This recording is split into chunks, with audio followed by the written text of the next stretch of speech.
उसके रिगार्डिंग कोई भी कंफ्यूजन नहीं होना चाहिए। तो बिफोर आस्किंग द डिसीजन आप उनको ये बोल सकते हैं कि मैंने अभी तक आपको जो कुछ भी बताया, क्या इसमें से कुछ भी ऐसा है जो मुझे रिपीट करना चाहिए, जिसको आप दोबारा समझना चाहेंगे? या फिर आप सिंपल भाषा में कह सकते हैं कि आपको सब कुछ समझ तो आ गया ना, कोई चीज़ ऐसी है जो आपको समझ में नहीं आई।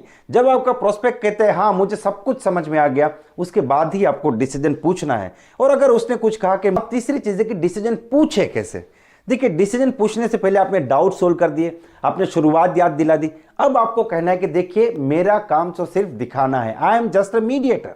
मैं 10 लोगों को ये प्लान दिखाता हूं, उसमें से 5 लोग ज्वाइन करते हैं, 5 लोग नहीं करते। अगर आप यस कहते हैं, इस 5 में आते हैं तो मोस्ट वेलकम। अगर आप नो कहते हैं, अगर इस 5 में आते हैं तब भी मोस्ट वेलकम, क्योंकि मैं आपके डिसीजन की रिस्पेक्ट करता हूं, मैं आपको प्रेशर नहीं करूंगा, क्योंकि ये अपॉर्चुनिटी मैंने आपके और आपके परिवार के लिए दिखाई है। जिंदगी आपकी है, परिवार आपका है, तो फैसला भी आपका होना चाहिए। और आप जो भी डिसीजन लेंगे उसमें मैं आपको सपोर्ट करूंगा, मैं आपको प्रेशर नहीं करूंगा। ये आपको बहुत क्लियरली बताना, इस डिसीजन भी लेगा। लेकिन साथ में आपको यह भी बताना है कि देखिए मैं आपको एक सवाल पूछना चाहता हूं, एक समझदार व्यक्ति क्या करेगा? वो इस सिस्टम के साथ ज्वाइन करके अपनी एक नई जिंदगी शुरू करेगा, जहां से जिंदगी में वो सारे सपने पूरे हो सकते हैं जो सपने उसने देखे हैं, या फिर वो उसी जिंदगी में चला जाएगा, उसी दुनिया में चला जाएगा जहां पे सपना पूरे होने की कोई उम्मीद नहीं है। आपको क्या लगता है समझदार व्यक्ति क्या करेगा? वो यस कहेगा या नो कहेगा? तो आपका प्रोस्पेक्ट तुरंत कहेगा कि एक समझदार व्यक्ति तो यस कहेगा।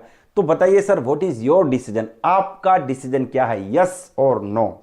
आप एक डायरी में यस और नो लिख के उसके सामने रख दीजिए और चुप हो जाइए। अब कुछ मत बोलिए, अब बोलने की बारी उनकी है। और जब तक वो कुछ नहीं बोलते तब तक आप बस उनको सिर्फ बोलने के लिए मोटिवेट कीजिए, किसी दूसरे टॉपिक की शुरुआत ना करें। तो ये प्रॉपर तरीका है। अब होगा क्या, अगर आपका प्रोस्पेक्ट बोलता है yes I want to join this company, ठीक है, तो आप तुरंत ही उनके साथ आगे की प्रोसीजर बता सकते हैं।